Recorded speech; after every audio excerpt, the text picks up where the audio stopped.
first time I heard the blues was in the bedroom of a charming man called Kim Windsor, who was a harmonica player, also a guitarist, and the president of the Folk and Blues Club at Swinburne College of Technology. It was there, was it? Yes. And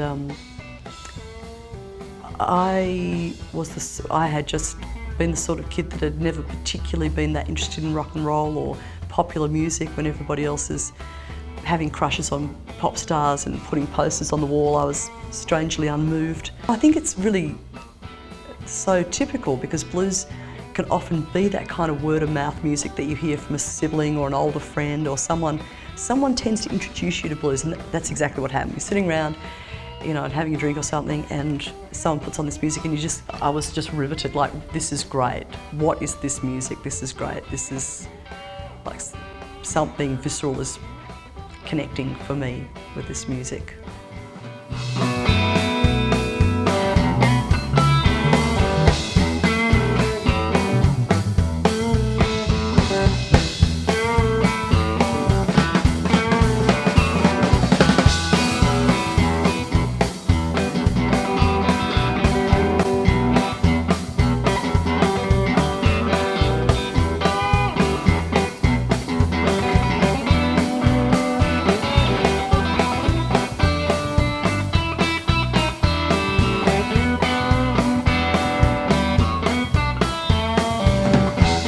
I'd go to see blues bands as often as I could because I'd become a major fan. And then there's this handful of kind of women that we got to sort of meet and you'd hang out with. So people like Kaz De La Rosa, Gina Woods. And we were all fans, but we realised that we all had fledgling abilities on different instruments, and Kaz really got us together. Kaz was very passionate and hadn't been playing harmonica for very long, but just said, well, we should just, you know, get together and have a play because the three of us, you know, want to have a go at playing. And so she kind of pushed to create the band. But certainly Chris Farmer and Ken Farmer were the rhythm section for the band. And so Ken has been someone who's been incredibly supportive of younger players and been a real pivotal part of the Melbourne scene, I reckon, and Chris too. And I guess maybe because Chris was a woman, we felt she might be more approachable. But anyway, we approached her at the party and so I said, we're thinking of, you know, getting together and having a go. And because she was already a player and was already playing gigs, she astonished us by pretty much saying, well, okay, rehearsal, I'm not available next week, but the week after I am. Let's, you know, and suddenly it was like, oh my God, we've seemed to have made a rehearsal. And I think within a month or two we were playing our first gig, which was a benefit at the Richmond Tavern, from memory, was a PBS benefit blues night, and we never looked back.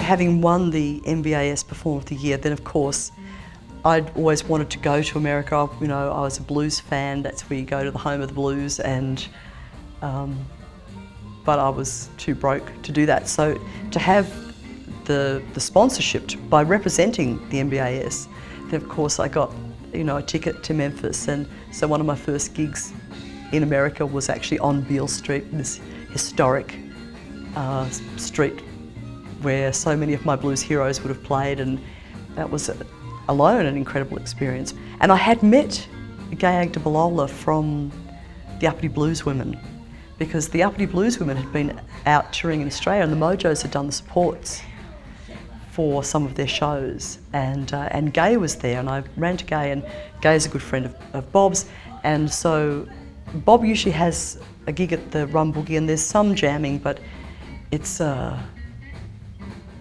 quite overwhelming, especially when you're an Australian who's never been there before, and it's a bit of a cut and thrust. People get in there and it's very crowded and people jockey for position to get a spot in the jam. So Gay Agdabalola very kindly, took me in hand and she said, "Bob, you've got to meet my friend Fiona from Australia, and you've got to..." And so she introduced me to Bob, and we jammed, and I remember again a very visceral moment of hearing him play in the Rum Boogie and just and thinking, you can sometimes hear Chicago blues done in a kind of a limp is the wrong word, but just kind of a ordinary way. But when it's played with real feel and groove, and it's really muscular, and he plays that style so soulfully and deeply that I heard him play and I went, that's it. Hey, well, it's in my pocketbook, I got it's in my pocketbook, Lord, if I don't make some money, I can go back home.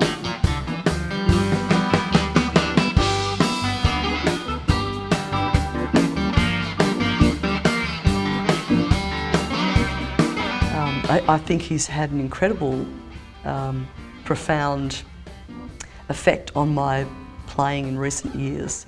As far as going, you know what, you're doing all right. You needn't shy away from this stuff that you perceive as being very masculine. You've got a right to play it. He's been very encouraging, and yeah, he's had a big influence on me.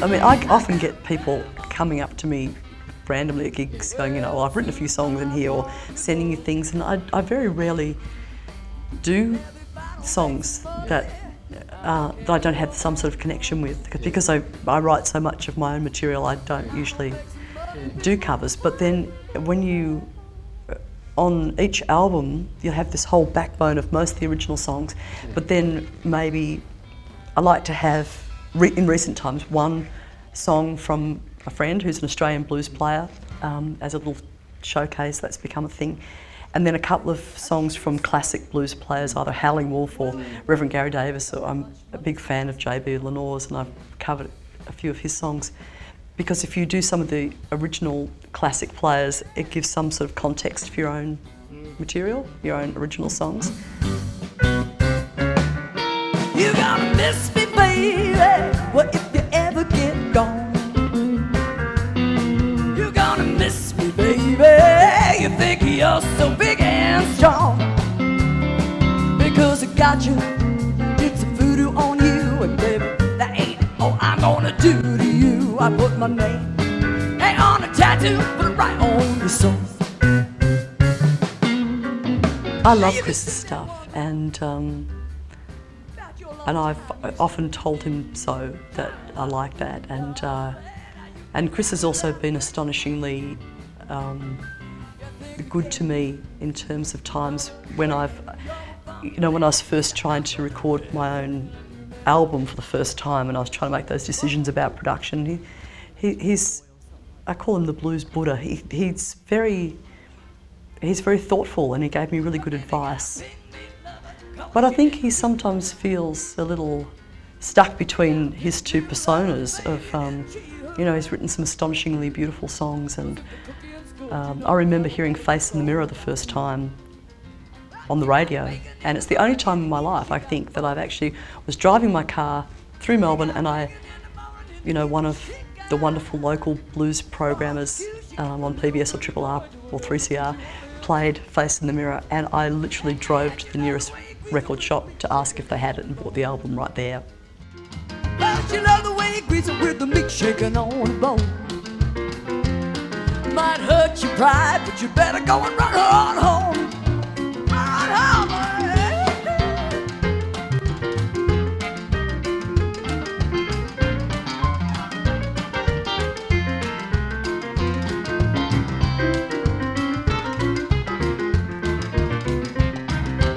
It has been absolutely sensational, and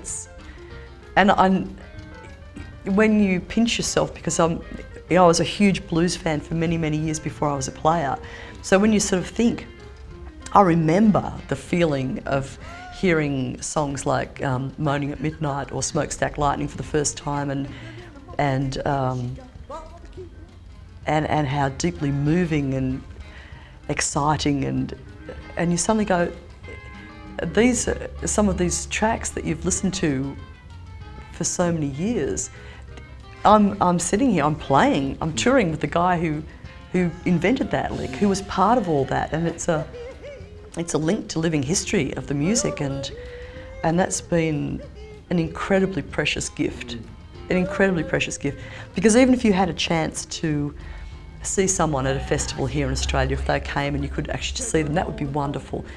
But you know, to have a chance to actually sit with someone and not only see them, but to maybe play with them or talk to them and hear their stories.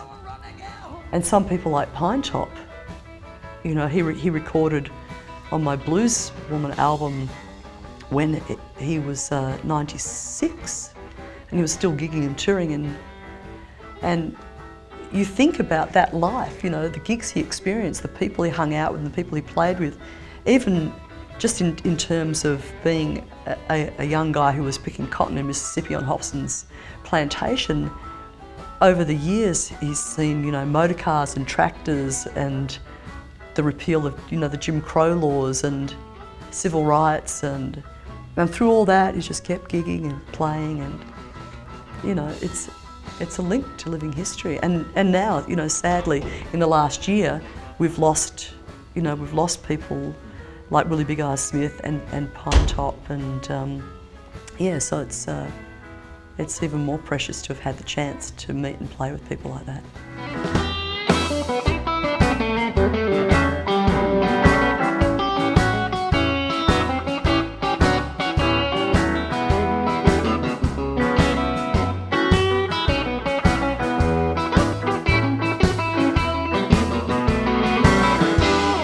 I'm a self-taught guitarist that didn't start playing until I was in my mid to late 20s.